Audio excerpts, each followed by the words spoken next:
Muy buenos días, dominicanas. Esto es Cátedra Médica porque la salud merece respeto. Hoy es miércoles, estamos en el ombligo de la semana. Miércoles 15 de marzo, año 2023, son las 10:32 en todo el territorio dominicano. Y saludar a todo el equipo que cada día de 10:30 a 12 del mediodía hace posible llegar esta producción de RCC Media a través de sus frecuencias compartidas 98.5, eso es Rumba FM, esa es la emisora matriz, y todo el Cibao, las 14 provincias del Cibao a través de Premium 101.1. El mundo lo alcanzamos a través de las redes sociales, a través de la internet y sus plataformas digitales. Tenemos la posibilidad de hacerlos a través de YouTube. El canal en vivo en YouTube es Rumba FM. Usted entra a YouTube y pone Rumba FM y ahí estamos en vivo y también en horario diferido, en cualquier momento que usted quiera escuchar y ver, porque a través de YouTube usted puede vernos también, no solamente escucharnos, y cualquier programa que haya ya pasado, pues usted puede volver a escucharlo, revisar ese contenido, porque la finalidad nuestra es que usted viva más y que viva mejor, y eso es a través del conocimiento, a través de las informaciones que servimos cada día acá, donde la salud merece respeto. Eso es Cátedra Médica. Buenos días, Lisania Salcedo. Buenos días, doctor Roberto Lafontaine. Buenos días, doctor Nelson Rodríguez Monegro, doctor Ángel González Medina. Y en los controles tenemos a Ismael García y a don Isidro Labur. También saludamos a nuestro compañero de trabajo, el doctor Rafael Montero. Buenos días, Lisania. Buenos días, doctora Mauri García, y buenos días a toda esa gente que cada día sintoniza Cátedra Médica con el interés de educarse en salud, con el interés de tener mejores condiciones de vida y por lo tanto alargar sus días. Así que ustedes son la razón de ser de este espacio. Si usted tiene alguna inquietud durante esta hora y media de programa, puede comunicarse con nosotros a través del 809-682-9850, a través de la línea internacional 833-380-0062, o puede también sintonizar la transmisión cada día a través de nuestra página web www.rumba985fm.com y nuestro canal en YouTube Rumba FM. Buenos días, doctor Roberto Lafontaine. Buenos días, Elisania, y este maravilloso equipo que día a día nos acompañan y estamos juntos en la labor de comunicarnos con el pueblo. Creo que es el primer día de la semana que estoy alegre. Sí. Porque por algunas razones tuve que ausentarme. Yo no sabía. Hace falta usted cuando se ausenta. Esta hora y media de estar en contacto con ese grandioso pueblo y después compartir con ustedes me proporcionaba tanta alegría. A nosotros también nos hace muy felices el que usted esté aquí, así que ya sabe que su ausencia se nota.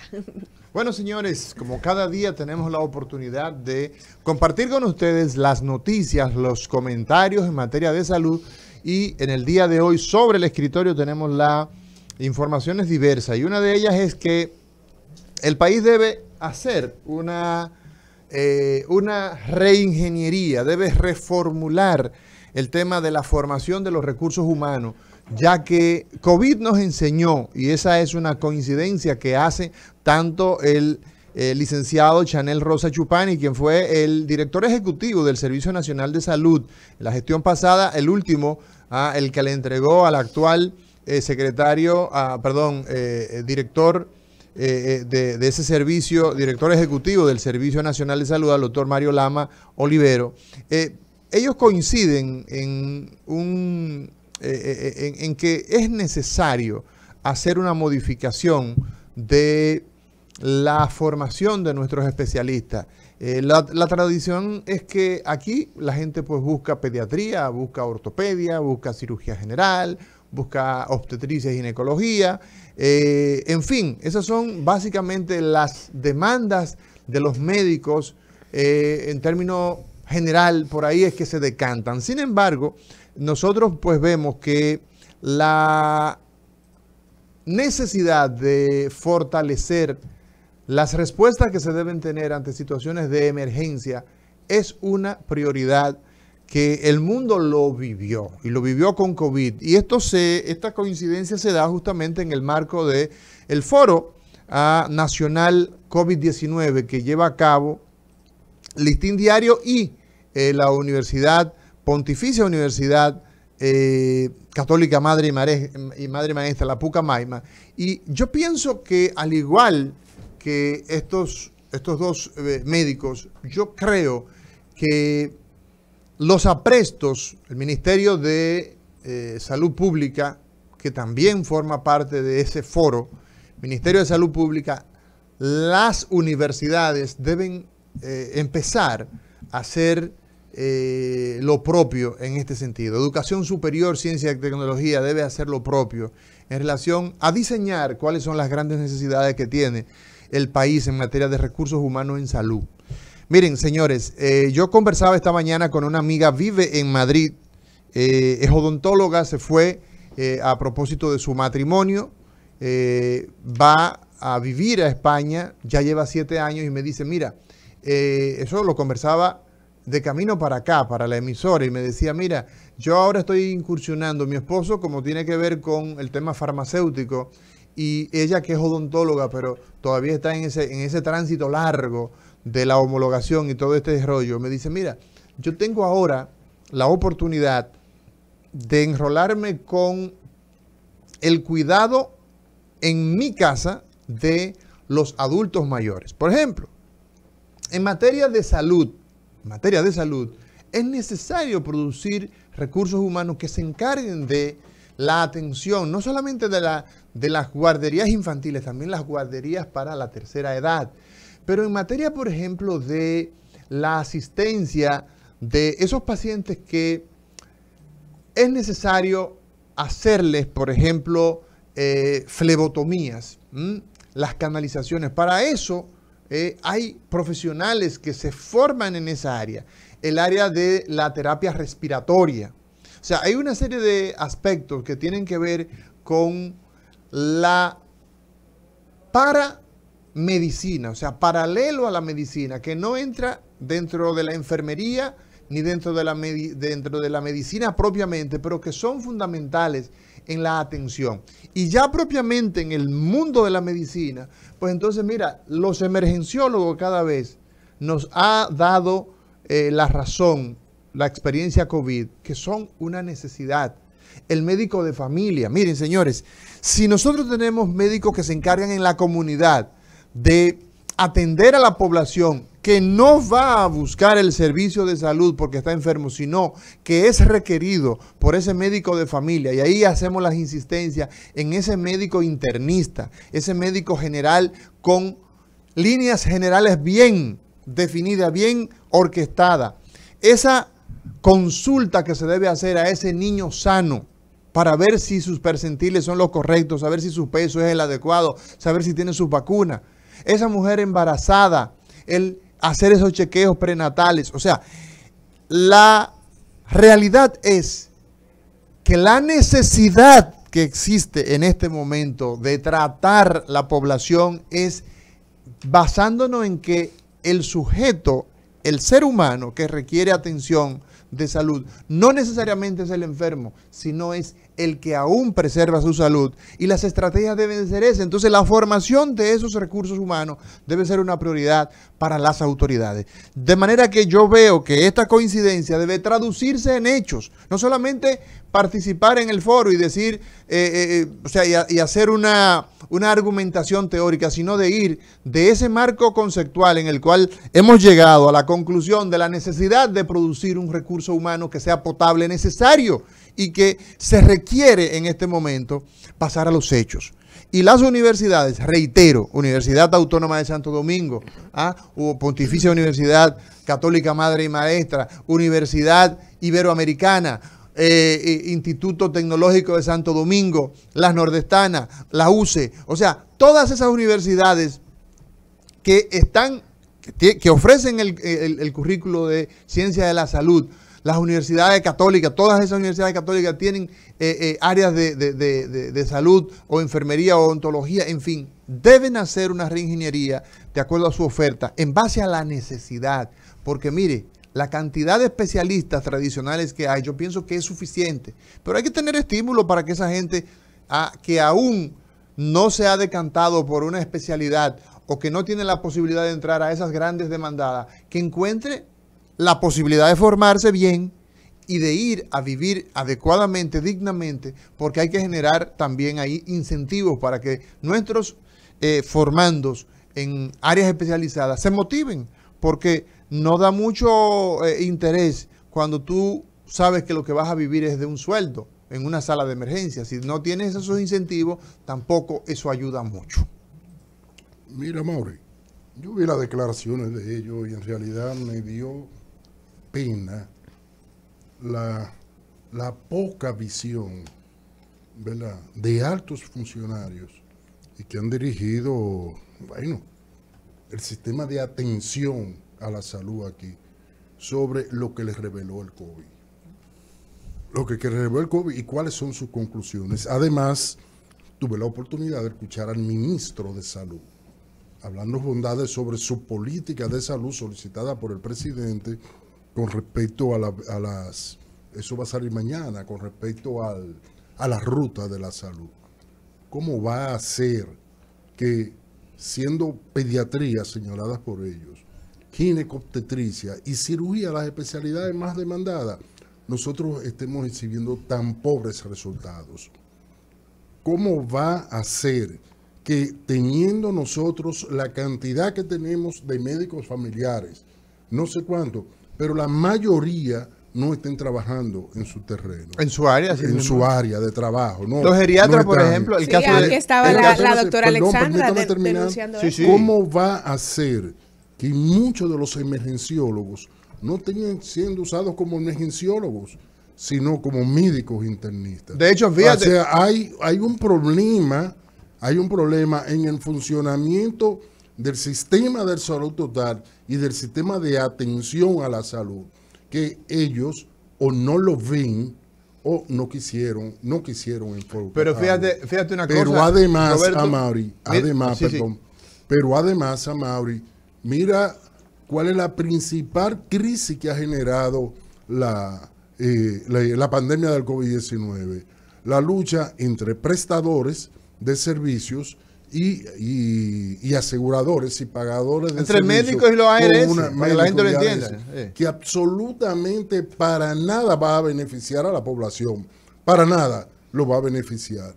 Entonces, el COVID lo que sí debió generar es lo que está pasando en el mundo, por lo menos en América Latina, que se están revisando los sistemas de salud para buscar fortalecerlo de forma tal que puedan dar una mejor respuesta. Porque un sistema de salud no se fortalece en función de que pudiera venir una epidemia, una situación crítica. No, tú lo fortaleces y él te da a ti una respuesta dada. O sea, yo lo que me dio pena de la pobre visión del mismo foro. Pienso que a ese foro le faltaron actores importantes. Pienso que a ese foro le faltó la sociedad que pueda expresar esto y que pudiera servir el foro para llamar la conciencia social y llamar cosas que tenemos que realizar una actividad más amplia para uno poder enfocar el sistema de salud como tal, que es el que está fallando. Verbigracia, Roberto, que en la reciente oferta, concurso fue probablemente el término que se utilizó, que llama el Servicio Nacional de Salud, brillaron por su ausencia justamente de estas especialidades. No se sacó a concurso, no se les dijo a los geriatras, miren, tenemos tantas plazas para geriatras, tenemos tantas plazas para cuidadores, para el promotor de salud, que es una figura fundamental, porque el promotor de salud vive en la comunidad. El promotor de salud sabe cuántos niños hay en su cuadra, sabe cuántos muchachitos hay en la escuela, conoce la realidad social, la realidad social de su comunidad. Y esa es una necesidad que está gritando, que no espera más. Yo, la verdad es que felicito a los de la iniciativa de este foro, debo decirlo, porque esa es un espacio que brinde la oportunidad de la expresión y todo eso, pero realmente quedó muy anémico, le faltó mucho nivel de incluir actores que son fundamentales. Y yo espero que el caso, por ejemplo, de estas especialidades, como el caso de los intensivistas, señores, miren, la mayoría de los intensivos en este país son llevados. Puede tener una representación, puede tener un cardiólogo o puede tener un intensivista formado como intensivista al frente, pero son 3 turnos que se hacen, mañana, tarde y noche. Y la mañana, la tarde y la noche, tú puedes tener que el responsable va, pasa visita, pero quien lo lleva a eso es un residente o de emergenciología o de intensivo o de anestesiología o de cardiología. Esa es la realidad que hay en este país. Esa es la realidad. El que está en intensivo normalmente no es el intensivista. Entonces, ¿qué pasa? Que la oferta que existe por parte de las autoridades de poner incentivo a que la gente se forme en estas áreas también es una necesidad. Y entonces no es solamente venir al foro y decir, no, usted es a mi hermano, porque yo tengo que decirlo, o sea, a mi hermano Mario Lama. Pero ven acá, a usted no le luce. A usted no le luce, está diciendo eso. Es que debemos promover. Al ministro no le luce. No. Y ustedes saben que las críticas que hacemos no son críticas destempladas, no son para hacer daño. No. Es para que se hagan esos ajustes. ¿Por qué? Porque quien traza la política, quien traza el diseño, lo que hay que hacer en salud en este país, es el Ministerio de Salud. Quien implementa la atención a nivel de asistencial es el Servicio Nacional de Salud, y ahí creo que le saco un poco el guante a Mario y lo cargo básicamente donde corresponde, que es en el Ministerio de Salud Pública. ¿Por qué? Porque se necesita eso, pero también las universidades, el centro de pensamiento tiene que hacer su labor, y el Ministerio de Educación Superior, Ciencia y Tecnología tiene que reorientar la oferta de estas especialidades en beneficio de la sociedad dominicana, porque la verdad es que psiquiatras aquí nos faltan muchos psiquiatras, mucho. La crisis que hay ahora mismo sanitaria en materia de salud mental está básicamente dada por la oferta. Hay una gran demanda, pero entonces los psiquiatras, los psicólogos son escasos, y encima de eso tampoco hay cobertura de la seguridad social. La gente tiene que arrancarse. Usted tiene un problema con un muchacho, con su pareja, con quien sea, y tiene que ir a una terapia, tiene que saber que eso usted lo tiene que pagar al cash carazo. Tiene que pagarlo en cash. En el mejor de los casos, hacer una transferencia. O sea, es fuerte. Entonces, hay que mejorar esas áreas de la salud que son muy necesarias, pero que nadie está interesado en ellas. Y hay que poner estímulos para que la gente se interese. Definitivamente. Hay otra información aquí hoy sobre el escritorio, doctor, y es el tema de la brecha laboral que tienen que experimentar las personas con discapacidad.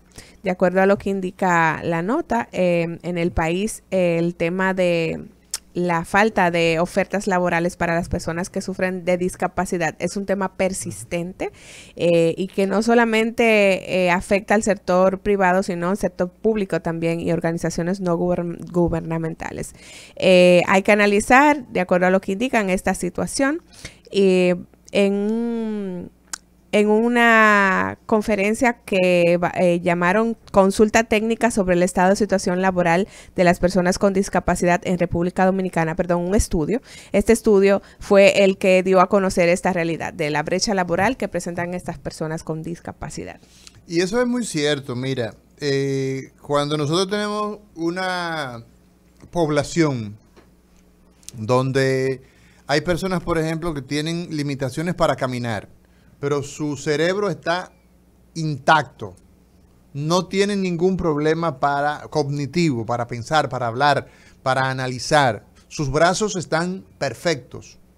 Su problema es que no pueden desplazarse, pero tú encuentras que no hay rampas, por ejemplo. Sí. Y en el edificio donde eventualmente él pudiera realizar sus actividades no tiene ascensor, ni tiene rampa para subir. Entonces, evidentemente que lo dejas fuera. Le pones una barrera y lo dejas fuera. La persona que tiene el problema de la visión, que no ve, pero su cerebro está intacto y es capaz de producir, por ejemplo, de utilizar un micrófono como esto y de traducir la información que hay en su cerebro, y es posible que sea un estelar comunicador. Entonces, ¿qué tenemos? Que la sociedad, en el mismo orden, este es un tema quizás de las dificultades que tiene el ciudadano con limitaciones, con discapacidades, que tiene unas barreras que las pone el entorno, porque hay que utilizar los medios para que esas personas, esas barreras se caigan. El ayuntamiento, por ejemplo, del Distrito Nacional y los ayuntamientos a nivel nacional tienen que entender que los discapacitados son parte de la sociedad, que acuden a las elecciones, que pagan impuestos, que son contribuyentes, que son seres humanos, que tienen los mismos deberes y derechos. El discapacitado, si comete un delito, también lo juzgan. O sea, tienen que existir condiciones para que en medio de esas limitaciones, esas barreras, no los haga a ellos a ser pordioseros. ¿Por qué? Porque cualquiera de nosotros cae en una discapacidad. Una persona que tiene un accidente en el tránsito y pierde la capacidad de movilizarse, es una persona que cae en la categoría de discapacitado. Nosotros tuvimos un presidente, probablemente por 20 años o más, que no tenía visión. Balaguer, Joaquín Balaguer. Y todos sabemos que Joaquín Balaguer no solamente que dirigió el país, y muchos tendrán quizás otro tipo de discusión, pero Balaguer al final de sus días fue motivo de consulta por los políticos del momento. Había que ir a amarrar la chiva, recuerdo yo la expresión que utilizaba el ingeniero Hipólito Mejía, donde Balaguer, o sea, Balaguer, su limitación visual no le limitó, su incapacidad de ver, no le incapacitó a él para escribir, para dirigir el país. Recuerdo la pregunta que le hicieron a Balaguer, que si por su condición de no vidente, eso no, dice, no, yo no voy al palacio a ensaltar agujas. O sea, hay que crear condiciones para que los discapacitados puedan incorporarse al aparato productivo de la nación, que puedan satisfacer las necesidades básicas de ellos y de sus familias. ¿Por qué? Porque dejan de ser una carga, dejan de ser un estorbo, se convierten.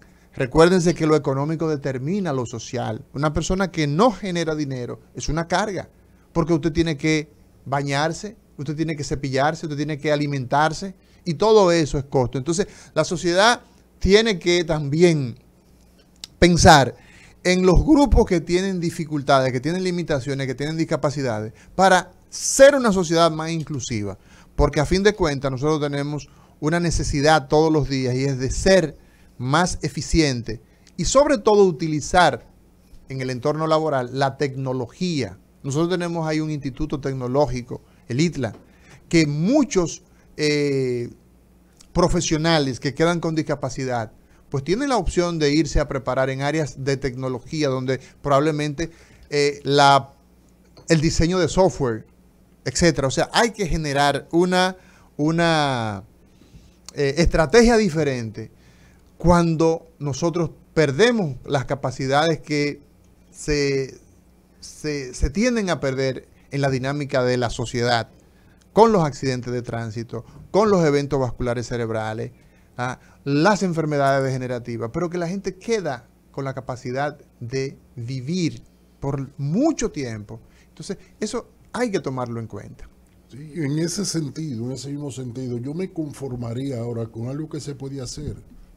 Apoyar a las organizaciones que se dedican a crear competencias en este tipo de personas que tienen este problema.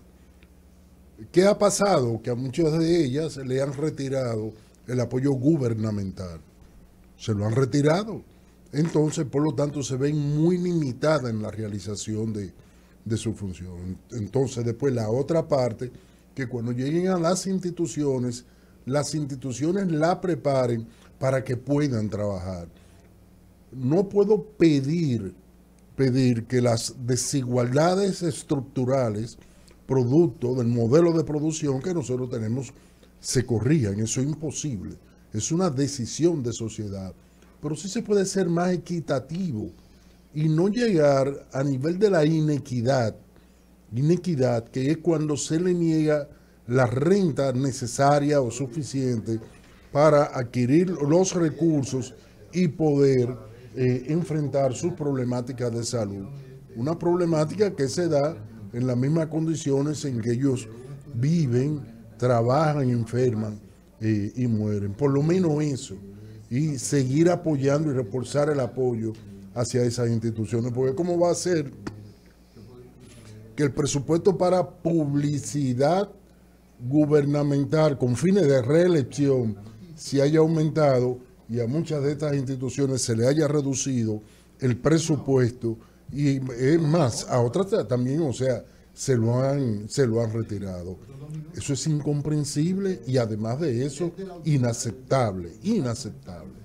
Bien, bueno, doctor, el tema ARS, Colegio Médico, vuelve a encenderse. El presidente de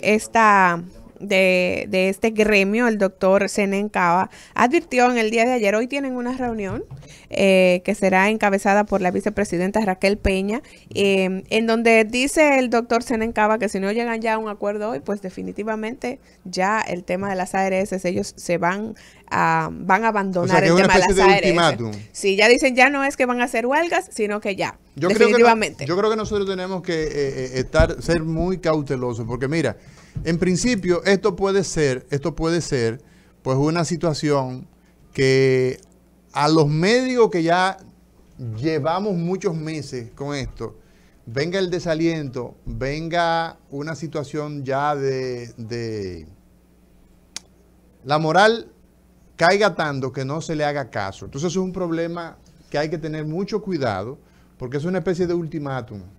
Entonces ahí hay que tener mucho cuidado.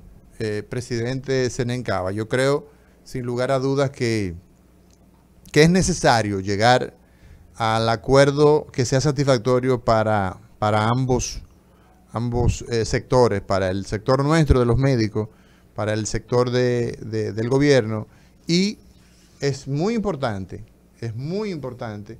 que se vaya con la posibilidad de la flexibilidad. He dicho en varias ocasiones que no me gustó la expresión que utilizó el presidente Abinader de que el gobierno era un árbitro. Y eso lo he dicho y lo reitero. El arbitraje no le corresponde al gobierno, porque ¿quién gobierna entonces? Si el gobierno es el árbitro, entonces ¿quién es el gobierno? ¿Quién gobierna? Entonces sabemos que tanto el colegio médico como el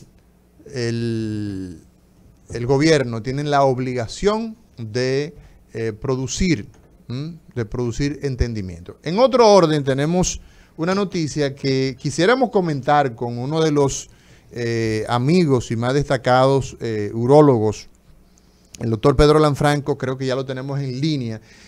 Buenos días, doctor Lanfranco. Sí, buen día. Un placer estar con ustedes, Amaury. Gracias y sobre todo por sacarlo de la consulta unos segunditos. Doctor, usted como urólogo, nos gustaría saber su parecer, y es que hay una noticia que es producida por un estudio que se ha hecho en coordinación con el Centro Alemán de Investigación Oncológica de Heidelberg, donde en el Congreso Anual de la Asociación Europea de Urología que se presentó en Milán, el estudio es un ensayo más bien que se llama Probase, y ellos dicen que es posible que el tacto rectal, que es el método, digamos, ustedes tienen una especie de sonógrafo en el dedo. El urólogo, recuerdo cuando era estudiante, el valor que le daban nuestros profesores al tema del examen de próstata y todo lo relativo a esto. Entonces se habla, ¿no?, de que probablemente no sea necesario pues proceder a este tipo de examen a través del tacto rectal. Y las razones es que dicen que en el cribado del cáncer de próstata, por ejemplo, detectarlo lo antes posible, ¿verdad? y así se obtienen mejores resultados. Entonces, ¿qué ocurre? En el estudio se sugiere que no es suficientemente sensible para detectar esos cánceres. En el estudio temprano, el tema del tacto rectal. En ese ensayo, doctor, se han involucrado unos 46.000 hombres de 45 años y los años fueron 2014-2019. Entonces, se someten a un seguimiento para ver su estado de salud, los años posteriores a ese cribado. Entonces, la mitad de los participantes en ese ensayo se les ofreció pruebas de análisis de sangre inmediatamente a sus 45 años. Y entonces la otra mitad se les ofreció el tacto rectal y entonces hay un cribado del PSA, ¿verdad?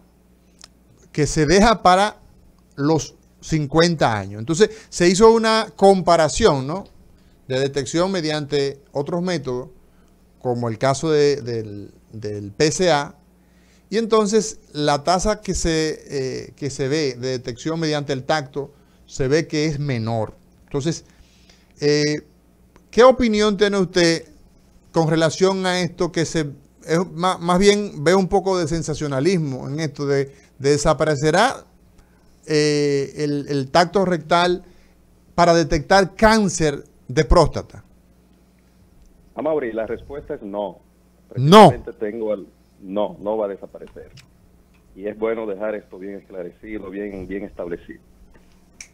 De hecho, actualmente tengo varios colegas que están allá en el Congreso de Milán y con algunos de ellos, como Daniel Acevedo, que está por ahí, estuve conversando al respecto. Fíjate, que quede claro y establecido que los protocolos de evaluación prostática en el mundo, no importa donde usted se encuentre, China, Estados Unidos, Argentina, donde sea, Europa, tienen establecido que para la evaluación, el screening, los métodos de evaluación habitual de la próstata, está establecido que se debe realizar un examen físico que incluya tacto rectal, por la gran cantidad de información que ofrece este método de evaluación, y estudios de laboratorio, que no debe faltar el antígeno prostático específico, por sus siglas en inglés PSA. Eso está establecido y tiene razones muy claras. Pero vamos a limitarnos al estudio en cuestión. Tú sabes que cuando surgen estudios como estos se somete al escrutinio, porque no es suficiente con que tú hagas un estudio, muestres los resultados y ya eso se acepta en la comunidad científica como bueno y válido. Tú sabes que no, que esto se somete a filtros y a lo más importante, que es el valor que tiene el tiempo para demostrar las cosas. Sin embargo, aunque nosotros no podemos cerrarnos a ninguna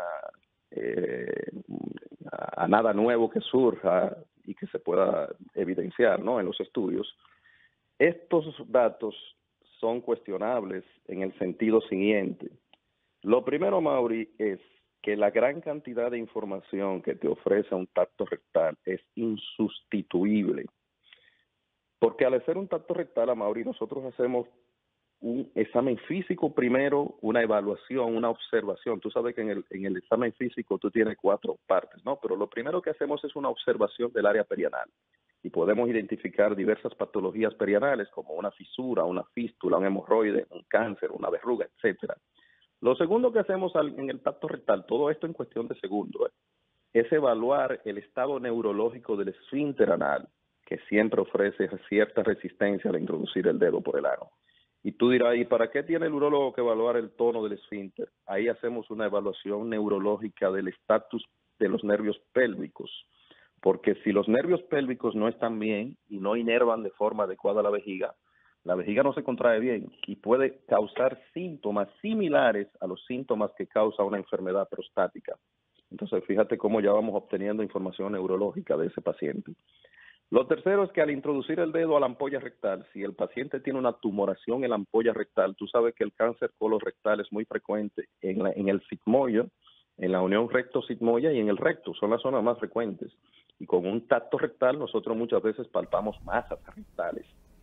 Todavía no hemos llegado a la próstata y ya estamos teniendo información incluso gastrointestinal de este paciente. Exacto. Y una vez que ya llegamos a la zona de la próstata que se encuentra en la pared anterior del recto, más o menos 2 centímetros por encima del margen anal, ya ahí tú palpas el tamaño, la consistencia, la superficie de la próstata. Y toda esa información solo te la da el dedito. No hay un método diagnóstico que tenga sensibilidad en cuanto a la consistencia, la superficie, el tamaño se puede evaluar con otros métodos, pero toda esta información te lo da el dedo, el tacto. No creo que haya un urólogo que opere una próstata sin hacerle un tacto, porque a veces tú tienes estudios que te dan informaciones y que cuando tú palpas siente aquello pétreo, duro, adherido a los tejidos periféricos, y toda esta información te dice que ahí hay un tumor invasivo que está tomando los márgenes y la periferia, y que si tú haces una cirugía se va a complicar con perforación o vas a dejar residuo tumoral y muchas veces no vale la pena hacer la cirugía. Entonces fíjate toda esta información. Todavía tú retiras el dedo, Mauri, y tú sigues obteniendo información porque vas a ver el color de las heces. Los médicos sabemos que heces negras, alquitanadas y malolientes son una señal de un sangrado gastrointestinal alto. Y si hay sangre en el dedo enguantado, entonces puede haber un sangrado bajo. Pero si hay heces fecales blancas, acólicas, te sugiere obstrucción de vías biliares. Entonces, fíjate toda la información que da el tacto. Ay, mi madre. Doctor, yo creo que usted debió ir a Milán y decirle a esos fascinerosos de Probace toda la información que ofrece el tacto rectal. Roberto Lafontaine. Lanfranco, Roberto Lafontaine de este lado. Mira, me gustó muchísimo escucharte. Yo tengo 60... Para terminar la idea. ¿Quiere terminar la idea? Un segundito, Rama. Sí. Adelante. Otro punto con relación al estudio, Amaury, es que la resonancia multiparamétrica, que es lo que se está promoviendo como un sustituto del tacto rectal, es un estudio sumamente costoso. Ningún sistema de salud va a hacer de manera rutinaria una resonancia multiparamétrica en todos los pacientes. Es un estudio que tiene mucho valor y que aquí en el país afortunadamente lo tenemos, y yo lo indico, en casos puntuales que necesitamos información adicional a la que tenemos con métodos tradicionales. Y esa resonancia es muy útil. Tiene un protocolo PIRAT que te puede decir si hay digamos que márgenes importantes de posibilidad de un tumor. Entonces es costoso. Ningún sistema de salud va a poder hacerlo de manera rutinaria a todos los pacientes. Entonces no tampoco es aplicable a todos los pacientes cuando se hacen un chequeo de rutina. Por lo tanto, si tú quieres decirme, la resonancia aporta mucha información, sí, claro que sí, pero no va a sustituir el tacto rectal. Mira, yo tengo 68 años. Muchachito, cuando tenía 55, me dice un urólogo que tú lo conoces muy bien. Bueno, Lafontaine, ya tú viniste donde mí, te tocan los 3 golpes. Y digo yo, ¿cuáles son los 3 golpes? El tacto, digo yo, no me diga que voy a pasar por eso. Tu PSA y la resonancia transrectal. No la sonografía. La sonografía, perdón, gracias Mauri, la sonografía transrectal. Digo yo, pero ven acá y no se puede quitar aunque sea uno de los golpes. Sí, yo sé que tú quieres que quiten el tacto, pero no. O sea, por esa razón, cuando yo leí la noticia, yo me sorprendí. ¿Cómo es posible que República Dominicana yo tenía 55 años, sí, se recomendaran y se hicieran los 3 golpes en la evaluación de una próstata, y sin embargo ellos están pensando quitar el tacto rectal? ¿Qué habrá pasado? De aquí a allá yo una vez dije, bueno, fue que me ultrajaron los urólogos sin necesidad, pero me gustó muchísimo escucharte, porque tú has traído claridad a este gran público que nos sigue. Que tú sabes que a los hombres nada más hay que decirle, mira, probablemente no hay que hacerte el tacto rectal, o no hay que hacértelo para no realizárselo ninguno. Sí. Bueno, doctor, gracias por estar con nosotros, sacar este espacio de su consulta y darnos estos minutitos, porque aquí en Cátedra Médica la salud merece respeto. Gracias, doctor. Pedro Lanfranco. Tengo pendiente una invitación por allá. Por supuesto. Usted lo que tiene que venir, porque usted se le ha invitado varias veces. Claro.